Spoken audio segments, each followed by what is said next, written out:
She asks if I need anything else. Standard client courtesy, end of meeting script. And I stand too quickly. The room tilts. Her hand finds my elbow before I process the movement, and suddenly I am against the edge of the table, and she is much closer than the floor plan required. Her other hand flattens against the small of my back, not steadying me, just present there, and I feel something low in my sternum lock into place, like a door I forgot I'd left open. It is warm and certain, and costs me something I have not yet finished counting. "You're not driving home like this," she says. Not a question. Her hand does not move. I am 8 months pregnant, a licensed architect, a woman who drove herself here alone, and I cannot think of a single argument she would accept.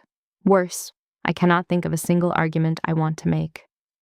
If you want to hear uncensored too hot for YouTube stories, check out my Patreon in the description. Tell us where you're watching from and subscribe. Rewind. 4:47 p.m. The conference room is larger than I needed for 2 people, and smaller than I needed for everything I brought with me. Long black table, 8 chairs, 2 of them occupied, mine and hers, at adjacent corner positions. The way you sit when the meeting is collaborative rather than adversarial when you are both supposed to be looking at the same thing, which we are. The blueprints are unrolled between us, held flat at each corner by the presentation binder, her silver pen, the glass pitcher of water, and a small architectural model of the lobby atrium that took me 11 days and 2 redesigns to get right. Outside the floor-to-ceiling glass wall, the construction site is still active, steel and scaffolding and the muffled percussion of work continuing without my supervision, which is either a sign that the project is healthy or a sign that I've been away too long. Probably both. The winter light comes in low and pale through the glass, the kind of December light that makes everything look like it's been here for years and is only now being discovered. It catches the rim of the water pitcher. It catches the edge of Lena's silver watch. It catches the curve of my own wrist when I reach across the table to indicate the section drawing, and I notice this the way I notice most things now, with a level of observational detachment I have built specifically to avoid feeling them. I am 22 minutes into the final presentation review. I am 8 months pregnant. I am pretending the drive here didn't require me to pull over twice on the 405 to breathe through my ribs seizing up, to press my forehead against the steering wheel in a parking structure on Figueroa and wait for the tightness to pass, to eat 4 crackers from the emergency stash in my glove compartment and call it preparation. The presentation itself is fine. The presentation is, if anything, excellent. I know this because I have given enough of them to know the difference between competent and good, and this one is good. The material palette section is cohesive in a way the previous iteration wasn't. The revised lobby ceiling heights have done exactly what I argued they would do for the proportional relationships. And the phased construction timeline I rebuilt last Tuesday at 11 p.m. while sitting on my bathroom floor eating cereal directly from the box is the clearest I've ever produced. The baby was pressing on something that night, some nerve or organ she had decided was underutilized, and I couldn't lie down. So I sat on the tile and worked and ate cereal and told myself this was a completely normal situation for a woman who had recently walked out of her marriage and was now building something alone. I have not been telling myself the truth, but I have been telling it with great consistency, which I believe counts for something. Lena sits across the corner of the table in charcoal and black, and she listens without interrupting. This is one of the first things I noticed about her when I came into this project 6 months ago, the quality of her attention. Most people in client positions listen the way people listen at parties, which is to say they're composing their response while you're still speaking, their eyes tracking you with the mild interest of someone who is already planning their own next sentence. Lena does not do this. When she listens, she is actually listening, and the difference is that you become aware of every word you're choosing in a way that is not quite self-consciousness, but is adjacent to it. You become aware that you're being heard precisely, which means being held to what you say. She's the hotel development director for a boutique hospitality group that has been expanding its portfolio into experiential luxury, the kind of properties that charge $300 a night for the feeling of having been understood. I am the architect she hired 6 months ago when I was still married and still successfully pretending that counted as a form of stability. The marriage ended 3 months into the project. I did not tell Lena. I did not tell anyone connected to work. I came in the following Monday with my left hand bare and my presentation slides prepared, and I delivered a completely professional update on the structural revisions to the East Wing, and did not cry until I was in the parking structure on the way out, and even then only briefly, and even then only because no one could see me. The tan line on my ring finger is mostly faded now. I notice it sometimes when I reach for things. I noticed it earlier today, actually, reaching for the water pitcher, and I filed it the way I file most things currently. Under-observed, not yet processed. I finish the material palette section. Lena leans forward and pulls the blueprint closer, her forearm crossing the table in a line that brings it briefly into contact with mine. Not even a full touch. The sleeve of her blazer grazing the inside of my forearm, the kind of contact that happens in professional spaces between people who are focused on the same object and have momentarily stopped tracking the precise coordinates of each other's bodies. I feel it 3 seconds longer than it lasted. This is not the first time this has happened. Over 6 months of site visits and progress updates and 2 significant design revisions, I have developed a comprehensive internal catalog of the specific ways Lena's presence registers on my nervous system without my consent. The way she moves through space with a quality that is not quite authority and not quite precision, but something between them. As though she planned the route before she took it. As though the room expected her and arranged itself accordingly. The way she smells, something clean and austere, cedar and cold linen, an architectural scent, a scent that belongs on surfaces rather than skin. The way she looks at the model when she's considering something. The slight change that happens at the corner of her jaw, a tightening that is the only visible evidence of the calculation happening behind it. I have filed all of this under professional observation. I am an architect. I am trained to notice spatial relationships, material qualities, the way light interacts with surfaces. I notice things. This is not desire. This is professional attentiveness applied to a human subject with whom I share a long-term project. I have been telling myself this for 6 months, and I have been telling it with great consistency. Her eyes lift from the blueprint. The lobby ceiling height, she says. You changed it. By 8 inches. The proportions were creating a compression effect at the entry threshold.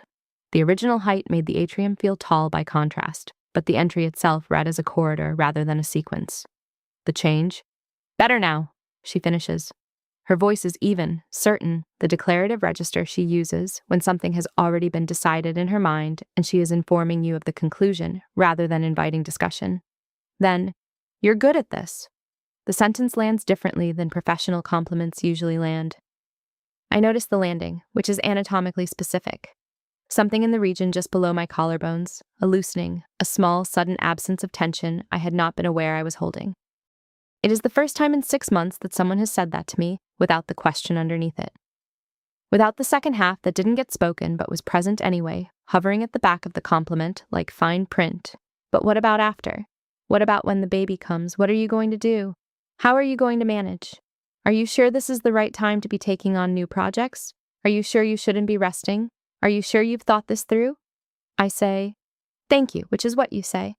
And I return to the section drawing because that is what I do. The afternoon continues. I am, in a technical sense, fine.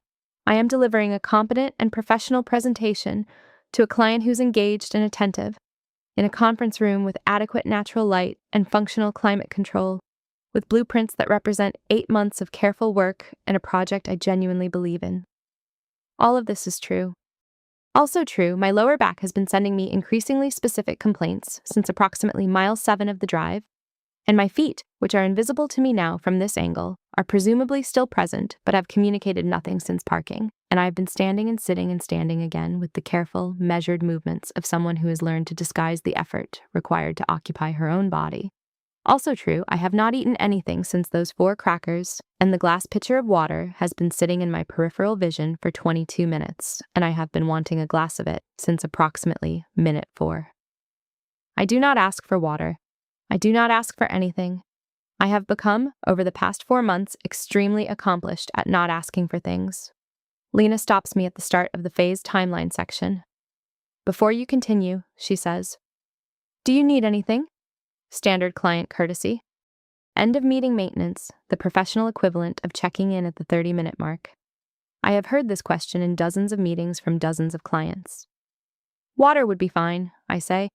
I expect her to press a button, call an assistant, gesture toward the door.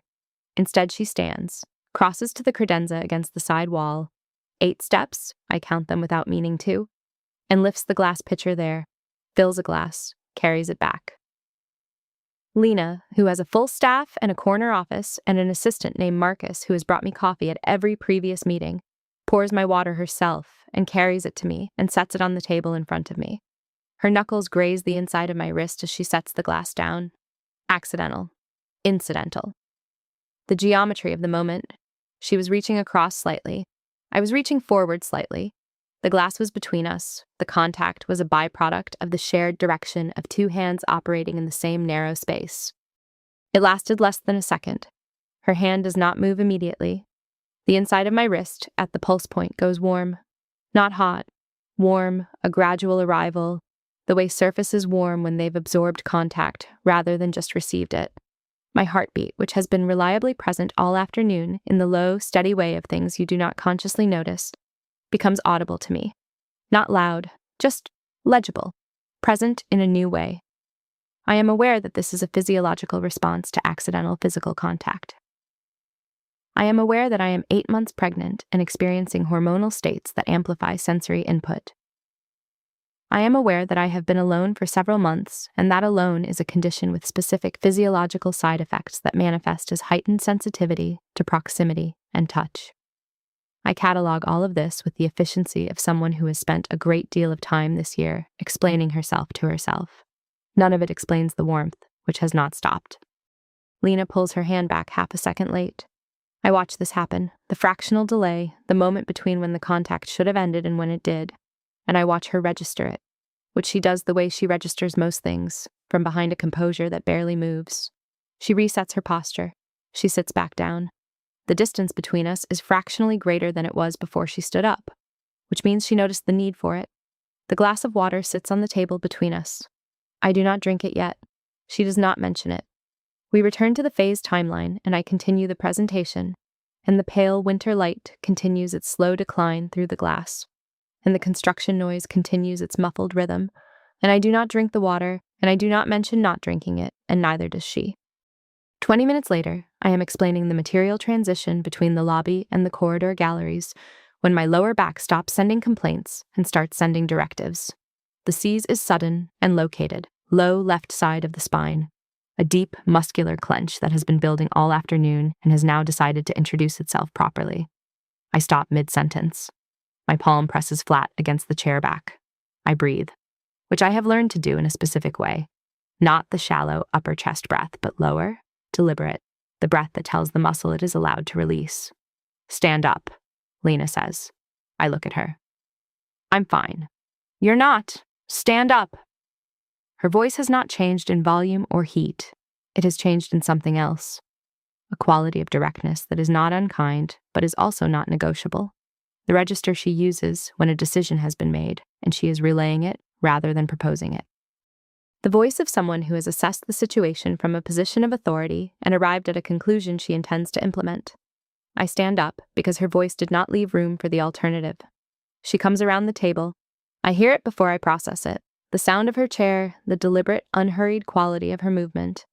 Footsteps on the floor that are not fast, but are not slow. The sound of someone who knows exactly where they are going. She comes to stand behind me and her hand finds the place I was pressing, low on my spine, exactly where the pain lives. The precise location as if she could see through the silk of my blouse to the muscle beneath. The pressure is steady and certain. Not a massage, not a therapeutic motion, just presence, heat, counterforce. Her palm is larger than mine and warmer, measurably warmer, and the pressure is calibrated in a way I cannot explain, except to say that it is exactly enough, which is not a level most people find on the first attempt. I hear my own breath change, not dramatically, a shortening, a relocation, the breath that was happening in my chest, moving somewhere lower and slower. The construction noise through the glass has not stopped. I have stopped processing it as sound. Her thumb moves. One small circle, the pad of her thumb against the hollow of my lower back, slow and deliberate, and then she stills it. The motion lasted perhaps 2 seconds. It was not therapeutic. It was not accidental. It was something that happened and was then stopped, not because it should not have started, but because she stopped it, which is different. I feel her breath change, slightly. The quality of her stillness behind me is different from the stillness of a person at professional distance. There is more of it, more deliberateness in the staying still, as if stillness requires effort in a way it did not a moment ago. Better? Her voice has a different texture than it did before she stood up. Not softer, different. A texture that belongs to a different register than the presentation review, lower and quieter. The voice of someone speaking at closer range than the room strictly requires. Yes, mine does too. She does not step back yet. I am standing with her hand on the small of my back, the warmth of her palm a steady presence against my spine, and the winter light through the window has shifted while I was not paying attention. It is lower now, the blue-gray of late December afternoon, the light that happens in the hour before it stops being afternoon and becomes something else. The construction site below has gone to its end-of-day rhythms, the sounds slower and more spaced. Her hand leaves my back. She steps around to my side. I turn, and we are closer than the conference room geometry has previously required. Standing at the corner of the table, with the blueprint between us and the glass of water still full and untouched at my place, and the architectural model of the lobby atrium sitting in the middle of the table like a third presence that has been attending this meeting without comment. Come to my office, she says. It is not a question. I noticed this about Lena's invitations. They do not have the inflection of questions. They have the inflection of arrangements that have already been made, presented for your awareness rather than your consent, which sounds like it should be alienating but is instead something else, something that lands in the loosening below the collarbone region, the place where being decided about by someone who is paying attention feels different from being decided about by someone who is not. I follow her through the glass door at the side of the conference room, into her office. I must have transitioned at some point. I am in her office, and the light is different, amber rather than pale blue. The desk lamp in the corner casting a warmth that the conference room's fluorescent supplemented winter light did not have. The office is smaller and quieter, and there's a single sofa against the interior wall and her desk in the corner and one chair positioned beside it. And the glass wall here faces a different angle of the construction site, one that catches the orange work lights beginning to come on in the growing dusk outside. The construction model from the conference room has not followed us here, but the feeling of the conference room has, the particular quality of the afternoon, the thing that has been accumulating in the air between us since her knuckles grazed my wrist and did not move immediately. Sit, she says, nodding toward the sofa. I should really? Sit. I sit. She doesn't. She's standing in front of me, and I have to look up, and something about the geometry of this arrangement, me seated, her standing, the desk lamp behind her creating a specific quality of backlight, the sofa being the deep kind that requires real effort to leave, puts me at a structural disadvantage I did not explicitly agree to, and also I noticed did not want to end. The height difference between us has always existed. She's 5'10", and I am 5'4", and over 6 months of standing at drafting tables and construction sites and in conference rooms, we have existed within this differential with the neutrality of two professionals who have noted it and filed it correctly. It is not filed correctly right now. Right now, the height differential feels like something else, like the specific geometry of her being above me and me being below her has meaning, like the space between her standing and my sitting is not neutral vertical distance, but a designed relationship, something an architect would call intentional. Her blazer is charcoal, tailored close through the shoulder, and I have been noticing it all afternoon the way I notice structural elements. Its line, its precision, the way it creates a specific silhouette against whatever it occupies. The black turtleneck beneath it is visible at the collar, and the whole effect is monochromatic and controlled and extremely coherent as a visual statement. I have been filing all of this under professional observation for 6 months with great consistency, and the consistency is currently under strain. She looks at me for a moment. Not the assessment before speaking look, not the considering the blueprint look. A different look, one I have not had cataloged before, something more direct and less professionally mediated, her dark eyes steady on my face with a quality of attention that does not feel like a client reviewing a deliverable. Then she reaches down and tucks a piece of my hair behind my ear. The strand has been falling forward all meeting. I have been leaving it. It falls when I lean over the blueprints, when I gesture at the section drawings, when I look down at my notes, and I have been leaving it because I have both hands occupied and redirecting one of them to fix my hair, felt, in the register of the afternoon, like a concession to something, like admitting I was aware of how I looked. She tucks it back. Her fingertips are cool against my temple. Cool first, then warming, the temperature differential between the air of the room and the skin of her hand resolving slowly. And on the way back, her fingertips graze my jaw. Not a full touch, not a cupped hand, not a gesture designed as a gesture. The back of her fingers, light and slow, from my cheekbone to the line of my jaw, and she allows it to be slow. Slow enough that stopping was an option she had and didn't take. I do not breathe during this. I am aware of not breathing. I am aware of the specific quality of her scent at this distance. Cedar and cold linen, the architectural scent that has been present in every meeting, but is now closer, more particular. And there is something beneath it I have not been close enough before to catch. Something warm and faintly botanical, the difference between a material's catalog description and the actual experience of standing next to it. "You didn't eat lunch today," she says. Her voice is quiet. Not soft, quiet. Different things. The voice of someone who is not raising the volume because the person they're speaking to is close enough that they don't need to. I don't answer. She already knows. She has known since the moment I opened the presentation binder, and she looked at me with that quality of attention, and I watched her file the information without commenting on it. The specific calibration of a person who has been watching someone hold themselves together all afternoon and has reached a conclusion about what they're observing. She pulls the small chair from the corner of the desk and sits. Not behind the desk, not at the professional remove the desk would provide, but directly in front of me, close enough that I am still looking up slightly. Close enough that the cedar and cold linen scent is a presence rather than an indication. The desk lamp is behind her and to the right, and it catches the sharp line of her cheekbone, the precise angle of her jaw, the particular way she carries herself, even now, seated in a chair in a pool of amber light in her own office. She carries herself the same way, whether anyone is watching or not, which is either a quality of absolute self-possession or a quality of someone who has been performing composure for so long that it has become structural. Looking at her, this close, in this light, I think it might be both. She is looking at me with the quality of attention I have been cataloging for 6 months, except uncovered now, the professional layer thinner here than it is in the conference room. There are 7 blueprints on her desk behind her, and the architectural model in the conference room through the glass door and the water glass still untouched, and the full weight of a 6-month professional relationship between us. And none of that is irrelevant, but none of it is what is in this room right now.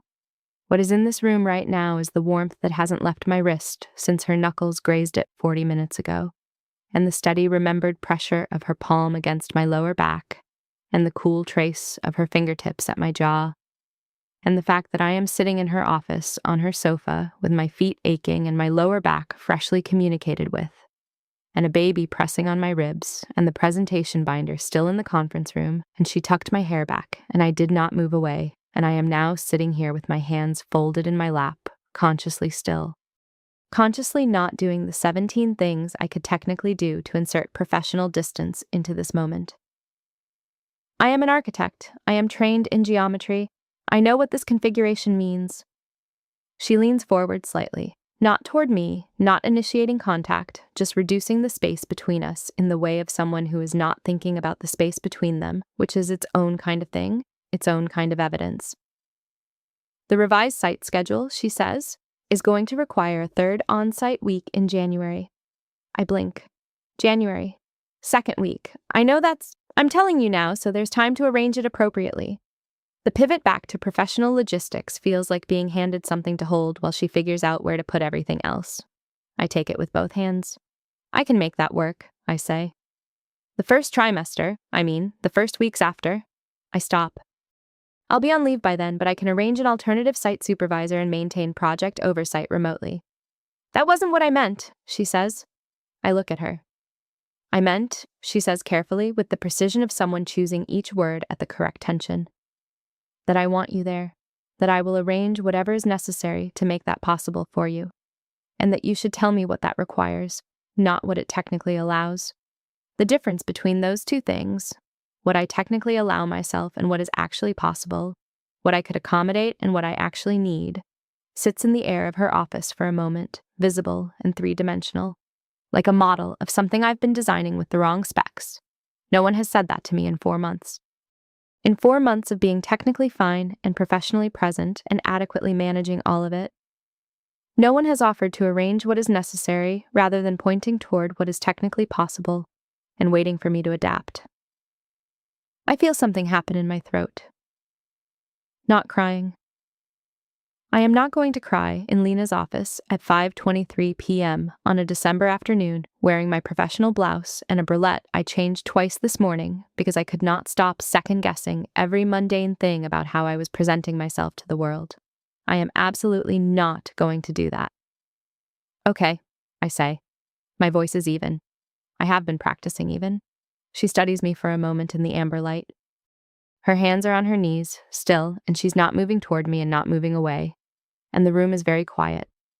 The construction sounds have stopped for the day, and the building itself has the specific silence of a structure settling into its late afternoon state, and I can hear, faintly, something that might be my own heartbeat or might be the building's HVAC system, and I cannot currently determine which. The model, she says, glancing toward the conference room glass. The atrium, you rebuilt the structural column placement? Yes, the original placement was more efficient. The original placement was correct. The new placement is right. She looks at me. Something changes at the corner of her mouth. Not a smile. Something more controlled than a smile. Something that would be a smile if she allowed it to be. The way her thumb on my back was something else if she had allowed it to continue. Explain the difference, she says. And I do. I explain it the way I explain things I care about. Not as a recitation of technical justification, but as an argument, a genuine one. The kind you make when you believe the outcome matters and not just the compliance. The atrium needs to breathe.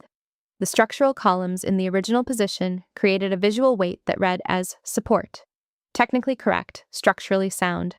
But the building once occupied would feel managed rather than invited into. The new position costs 2% more in materials and adds a coordination complexity at the second floor transition, and it makes the atrium feel like a place people chose to arrive rather than a place they were routed through. She listens the way she always listens, precisely, completely. When I finish, she's quiet for a moment in the way she's quiet when she is completing a thought rather than formulating a response. Yes, she says. I know. I wanted to hear you say it. The cedar scent is distinct and close, and the lamp is warm, and the construction work lights outside the glass have gone fully orange against the blue-gray of the evening, and I am sitting in her office on her sofa with the weight of the afternoon around my shoulders, and she wants to hear me say the things I know. I have been for 4 months operating in an environment where what I know is acceptable currency, if and only if it comes packaged in the appropriate level of apology for my situation. What I know about design, about structural relationships, about what makes a building work, all of it remains negotiable in most rooms, subject to the additional overhead of being visibly, undeniably, undisguisably pregnant and alone, and going through something that polite professional society has not finished deciding how to address. I walk into rooms and there is always a second layer of conversation happening beneath the first one, a negotiation about what I am and what that means and whether it costs anything. In Lena's office, at 5:31 p.m. on this December Thursday, I am just a person who knows things and has said them correctly. I breathe in the cedar, I breathe out. Something in my chest, which has been held at a specific tension since approximately mile 3 of the drive, releases a fraction. Not fully. A fraction. Enough to be felt. Lena watches this happen. She sees it. The exhale, the fractional release, the very small visible evidence of something I had been carrying putting down an edge of its weight. She sees it without commenting on it, which is its own form of care, the form that does not require you to explain what it was you were holding. The sofa is deep, and the lamp is warm, and the winter dark is fully settled outside the glass. Somewhere in the building, far enough away to be ambient, I hear a door. I hear the building's quiet. I hear nothing that requires me to do anything. I have been doing things continuously for 4 months. I have been doing the thing that comes next with both hands, all the time, with great technical competence, and I have been doing it because the alternative was not doing it, and not doing it was not an option I had available. I drove myself here, I parked by myself, I carried my own presentation materials, which are not light, across a parking structure and into a building and down a corridor to a conference room, and I delivered a presentation of genuine quality, alone, and I was going to drive myself home. Lena looks at me. The quality of looking has changed again, the way it changes in degrees throughout this afternoon, each degree adding something to the accumulated total of this room. She has been very still for the past several minutes in the way that stillness is a form of decision, a position held rather than a rest. I want to ask you something, she says. She shifts forward slightly, her forearms moving to her knees, the lean that shortens the distance between us by inches that feel like a different denomination than inches. I can see, at this proximity, the precise shade of dark that her eyes are. Not simply dark, but something layered, something that has depth rather than opacity. The project aside, she says, the timeline, the January week, the atrium ceiling, all of that aside. I wait. Are you all right? The question is so simple that it takes me a moment to receive it. Not, are you managing? Not, is the project on track? Not, have you arranged adequate support for the transition period? Are you all right? 2 words with the question mark in the middle, soft and direct and genuinely meant. The question you only ask when you already suspect the answer and want to give the person the room to tell it honestly. My hands are in my lap.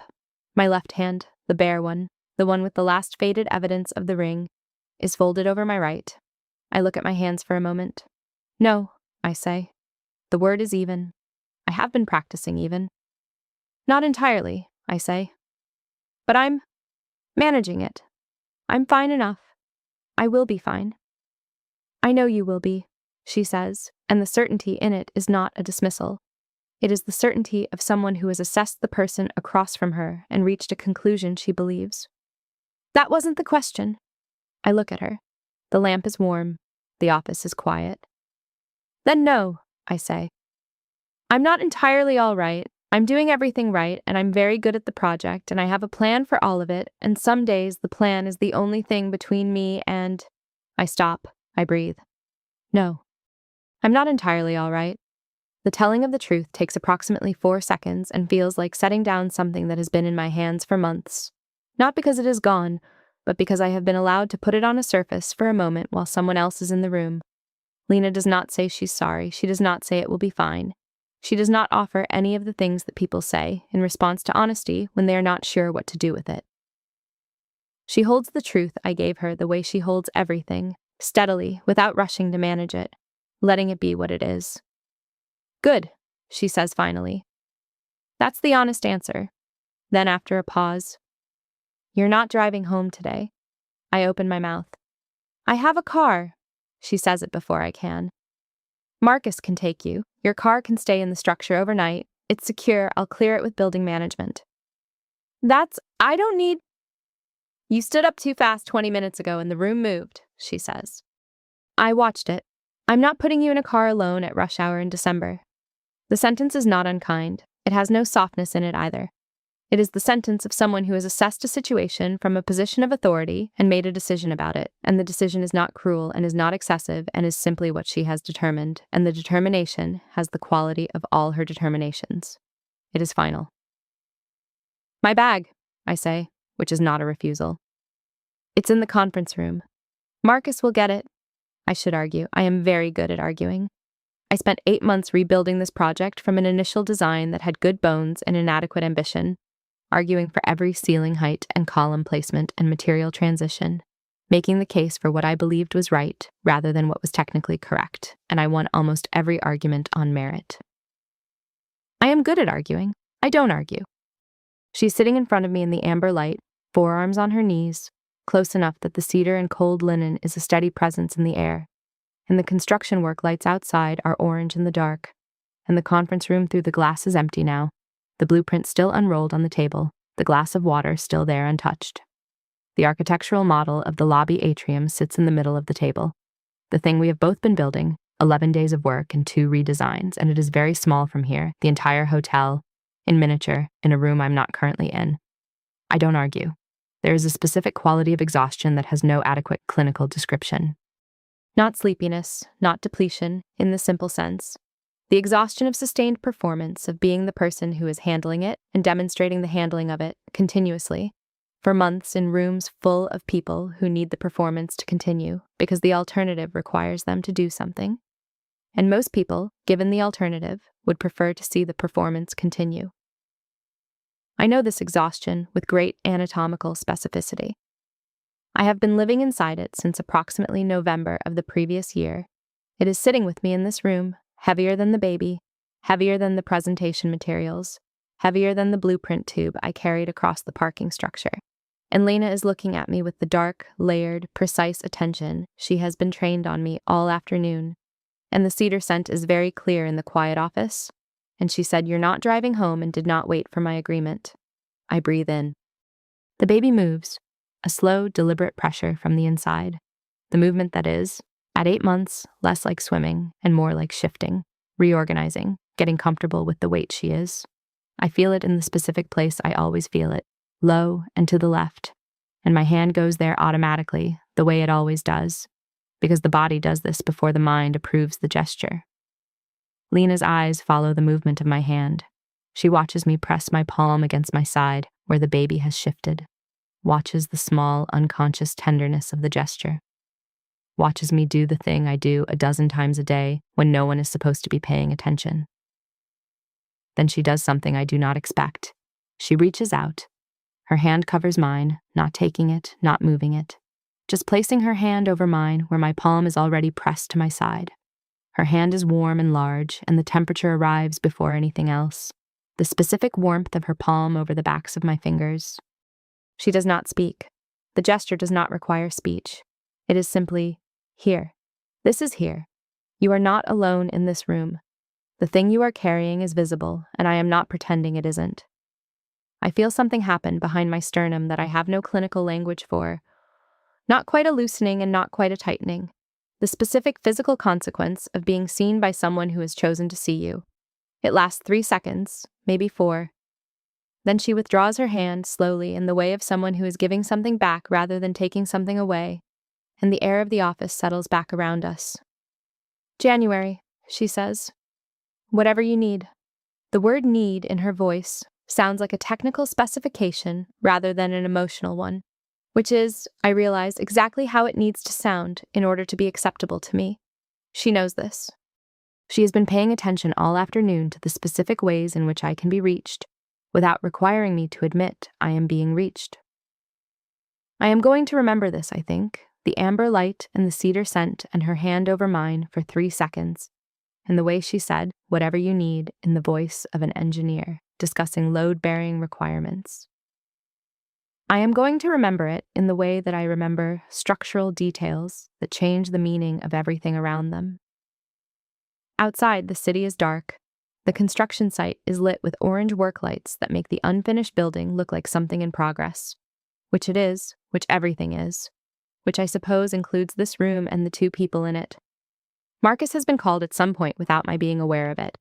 There's a text on Lena's phone that she glances at briefly and does not read aloud. She stands, and I stand, and standing requires the particular careful assembly of 8 months of redistributed weight and a sofa that is deep and unhelpful. And she offers her hand without ceremony, the way you offer a hand to someone you intend to help, and I take it, and she does not make a thing of it. The conference room on the way out. My bag is on the table where Marcus apparently left it, ready to carry. The blueprint tube, re-rolled, the presentation binder, the glass of water on the table, still full, still untouched, a glass of water I never drank, that has sat in this room since she poured it. That is now, I think, something other than just a glass of water. A record.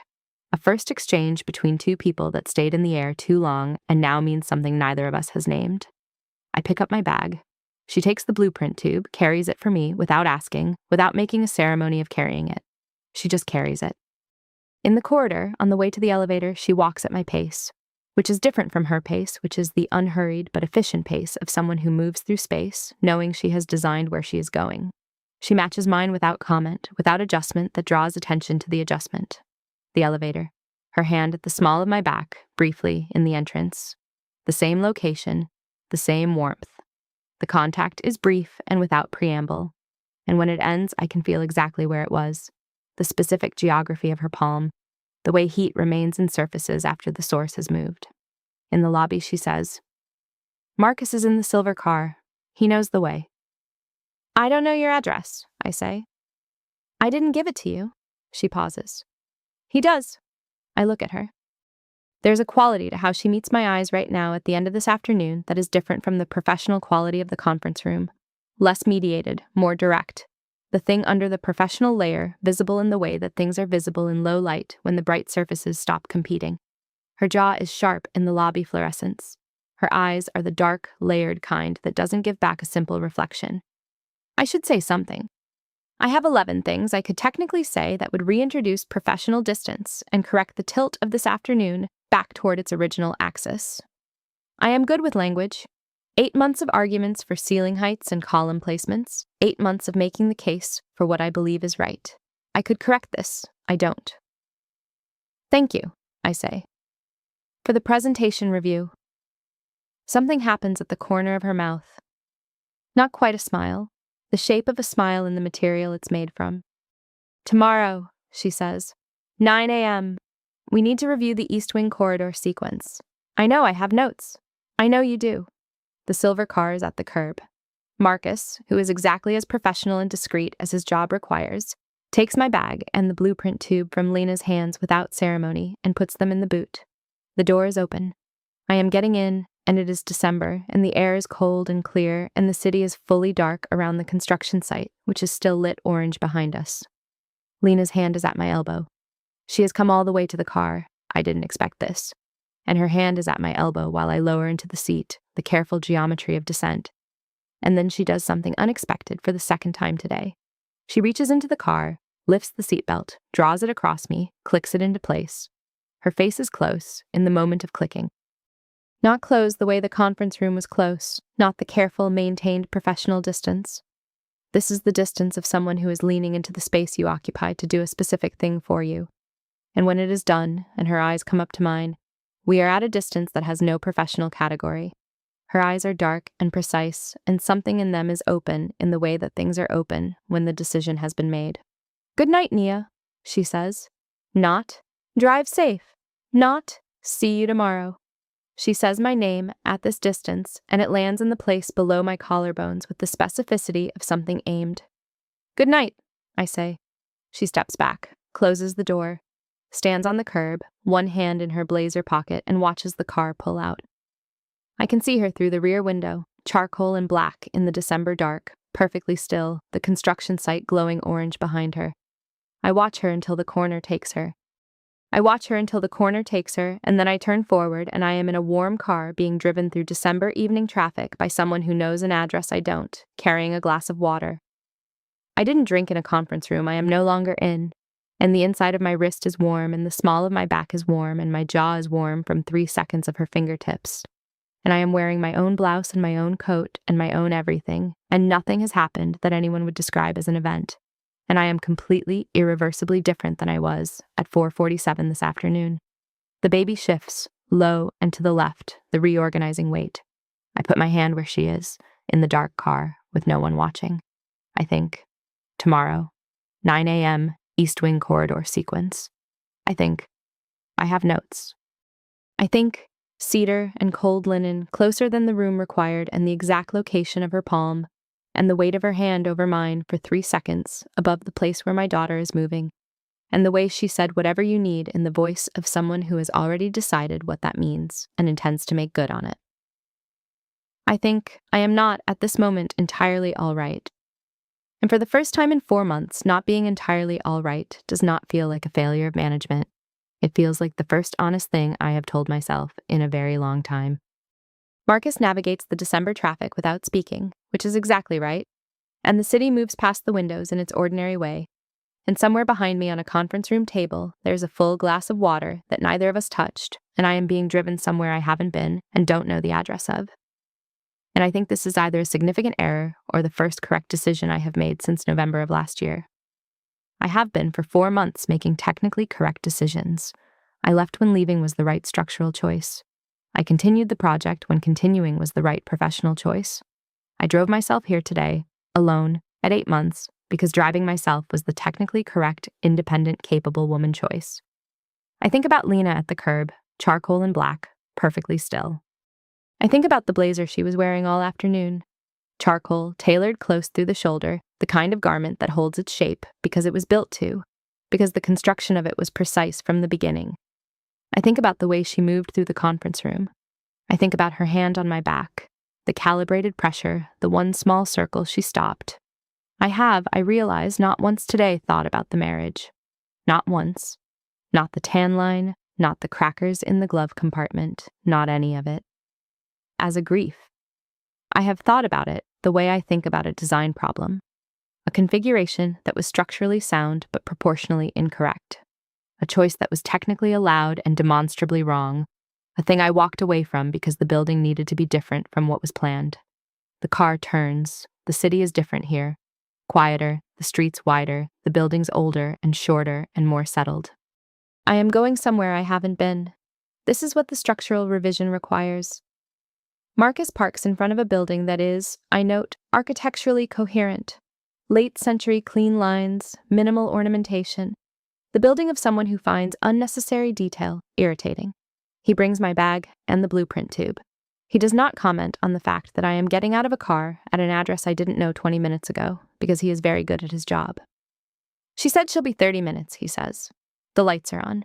He lets me in with a key that was clearly prepared for this possibility, and the door closes behind me, and I am in Lena's building, in the lobby, in the amber-lit quiet of a space that has the specific orderliness of someone who thinks about how spaces work. I stand there for a moment. The baby moves. I put my hand where she is. 30 minutes. I am 8 months pregnant and standing in the lobby of Lena's building, holding my own presentation materials, and wearing a slightly undone version of my professional outfit. And I have not eaten properly, and my back has opinions, and I am not, technically, in any conventional narrative of things that make sense for the evening to have arrived here. I sit in the chair by the elevator because it is there, and because I am, now that the performance has an intermission, tired. The specific tired that is not weakness, but is the honest accounting of what the day cost, added to what last month cost, added to what last year cost, and the total is large, but it is knowable, and I know it, and I am sitting in a chair in a lobby that smells faintly of cedar and stone, letting myself know it. 29 minutes later, the front door opens. She looks different. Still in the charcoal trousers and the black turtleneck, but the blazer is over her arm now, carried rather than worn, and there is something about her without it that is slightly different. The same structure, the same composure, but something fractionally less formal, the difference between a sentence in print and the same sentence spoken. She sees me in the chair. She stops. She doesn't say anything for a moment. She looks at me sitting there with my bag at my feet and the blueprint tube leaning against the wall and my hands in my lap. And whatever she sees produces a small change at the edge of her composure, something that happens at the corner of her jaw, the very small fracture of someone seeing something that cost them their carefully maintained architecture. Then she moves. Comes across the lobby toward me, and I stand, carefully, the careful assembly. And she is in front of me, blazer still over her arm, and the cedar scent is close and distinct, and it has been in my nose all afternoon, and it is different now without the formal distance of the conference room. I wasn't sure you'd actually come, she says. You were sure, I say. Something happens at the corner of her mouth. Yes, she says. I was. She takes my bag from where it is standing, loops the strap over her shoulder. Just does it, the same way she carried the blueprint tube, without asking, without making a ceremony of the help. And she nods toward the elevator. In the elevator, she does not stand at professional distance. She stands close. The elevator is small, and it would require effort to maintain distance in it, and she is not making that effort, and neither am I, and we both know neither of us is making that effort, and neither of us names it. The cedar, close and warm and specific. Her forearm not quite against mine. The elevator opens. Her apartment is down a short corridor, a door with a good lock, and inside it is exactly what I expected, because I have been paying attention all afternoon, and I understand how she thinks. Clean, considered, architectural in its organization, the spaces between objects as intentional as the objects themselves. There is a desk lamp on in the far corner. The kitchen is visible from the entrance, white and functional and occupied with evidence of someone who eats actual meals rather than crackers in parking structures. She sets my bag down, puts the blazer over the back of a chair, turns to face me. We are in her apartment. It is December evening. The city moves outside the windows with perfect indifference. She's looking at me with the uncovered quality of attention, the professional layer absent in this room, just her and the amber lamp and the things she hasn't said, and the things I haven't said, and the accumulated weight of an afternoon I will be carrying for a long time. Sit, she says. The sofa. I sit. She goes to the kitchen. I hear her moving. The specific sound of her in her own space, unhurried and efficient, the sound of someone who knows where everything is and moves toward it without searching. She comes back with a glass of water and a plate, and the plate has bread and cheese and things I have not eaten all day, and she sets it on the coffee table in front of me. Then she sits, not across from me, adjacent, the corner of the sofa, close enough that when I turn my head, we are in the proximity that the conference room never quite allowed, the distance that has no professional category. Eat, she says. I eat. I eat because she said to, and because I am actually hungry, and because eating something real is one of the correct things, and I have been running low on correct things. The bread is good, the apartment is warm, outside, the city is exactly the city. She watches me eat with the unobtrusive quality of watching she has all day. Present, but not pressuring. Seeing without making you aware of being seen. And then she is not watching me eat, she is watching me, and the distinction is visible. I put down the bread, turn toward her slightly. We are adjacent on her sofa in the amber light, 8 months and 4 months and 6 months and all the months between us. And the conference room is somewhere on the other side of the city with the full glass of water still on the table. The blazer, she says. She reaches over and picks it up from the chair back.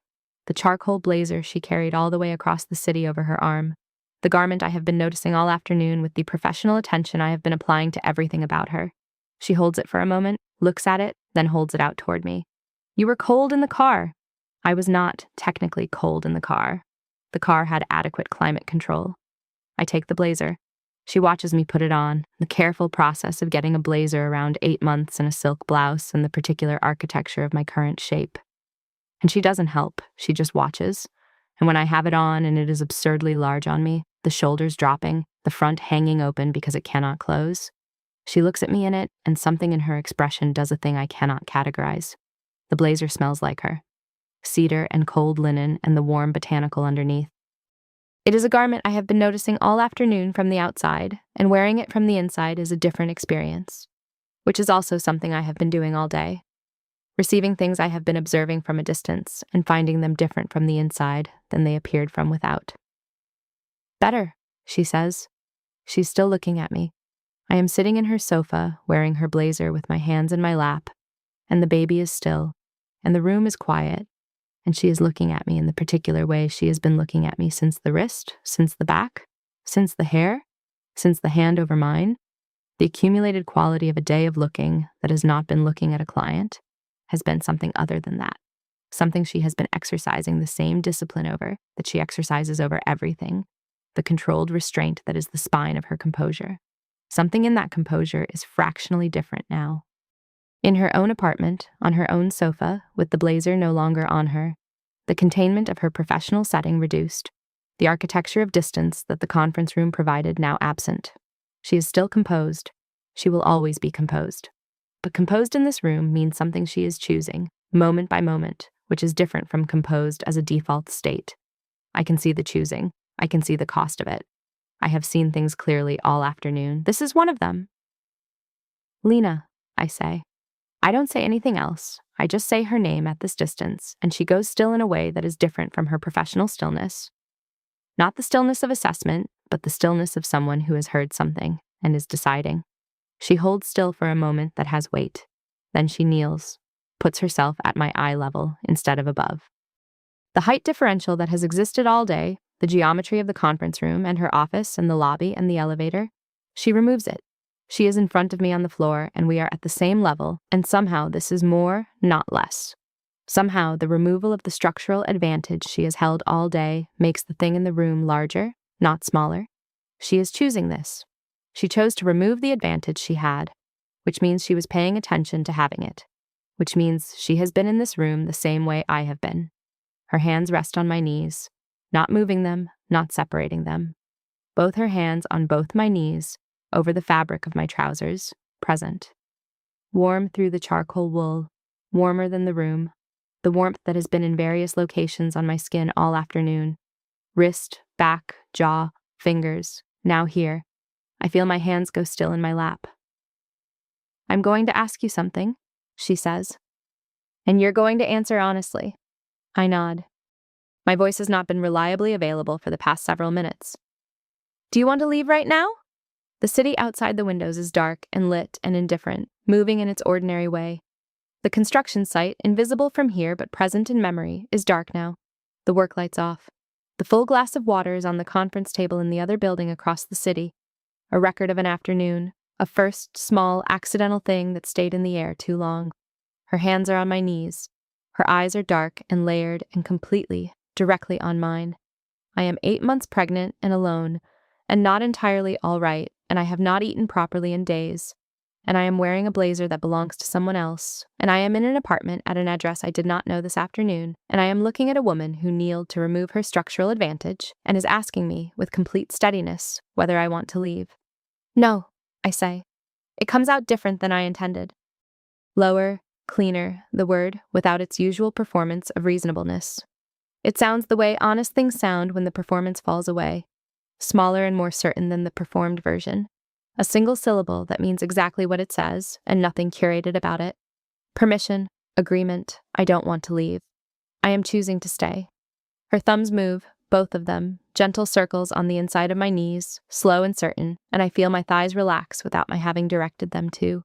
The specific involuntary surrender of muscles, held in a particular tension all day, that have been given a signal they were not expecting and cannot argue with. She sees this happen. I watch her see it. The fracture. It happens at the edges first, the way it always does with structures under load. The joints before the center, the connections before the beams. Her breath comes in differently, a small audible difference in the quality of her inhale. The composure she has been exercising all day, showing its cost in the simplest possible unit. A breath that does not arrive at schedule. Good, she says. The word is quiet and low and certain, said at the distance of her kneeling in front of me, which is closer than anything in the conference room and closer than the elevator and closer than the lobby.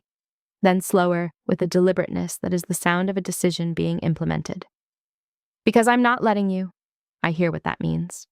The I'm not letting you that is not a denial of my agency, but an expression of hers. The controlled release, the choosing to hold something rather than its slipping away. The authority that is not force, but is something she is exercising toward me rather than over me. Which is different, which is everything. Her thumbs are still moving. I am still wearing her blazer. The cedar and cold linen is very present. She leans forward. Her forehead finds mine, comes to rest there, warm and deliberate, same breath now, shared breath. The architecture of two people who have been in the same room all day and are now in a different configuration of that room, closer and more particular and less mediated. I can feel her breath, warm and unhurried, against the bridge of my nose. Say it again, she says, not louder, quieter. The register that belongs to the distance we are at, which is the shortest distance there has been all day. No, I say, I don't want to leave. Her hands slide from my knees, slowly, over the fabric, from my knees to just above. Still controlled, still over the charcoal wool of my trousers. Her hands moving in the specific, deliberate way of someone who is choosing each motion. She leans forward. Her mouth finds the corner of mine. Not a kiss, not yet. Contact. Warmth. Her lips at the very corner of my mouth. Barely there, staying there. Possibility without resolution. The almost that is more than the arrival.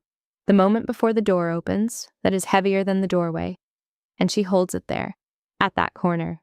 Her forehead still against mine, both her hands just above my knees, her breath warm against my cheek, and her mouth at the corner of mine, and everything accumulated in this one suspended second.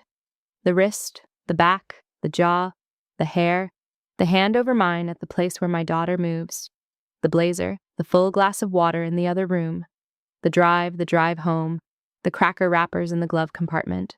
November, the bare finger, the first time she said your name correctly, and the last time anyone said it, like something they intended to keep. She stays there.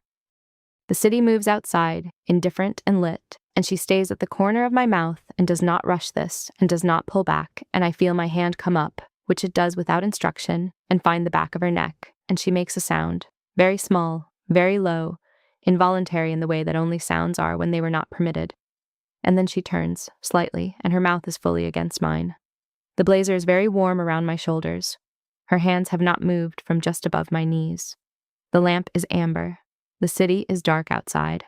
I am wearing her blazer, and she is kissing me, and she is kneeling on the floor of her own apartment to be at my level, and her composure is fractured, and mine never held, and the glass of water in the conference room is still full, and none of that matters, and all of it matters, and I cannot currently identify the difference.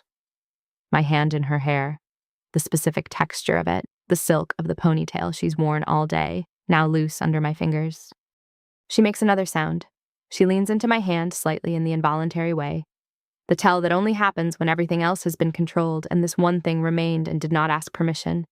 She pulls back half an inch, her forehead against mine again, both of us in the same breath, eyes close enough that I can see the layers in hers, the dark that is not simple dark.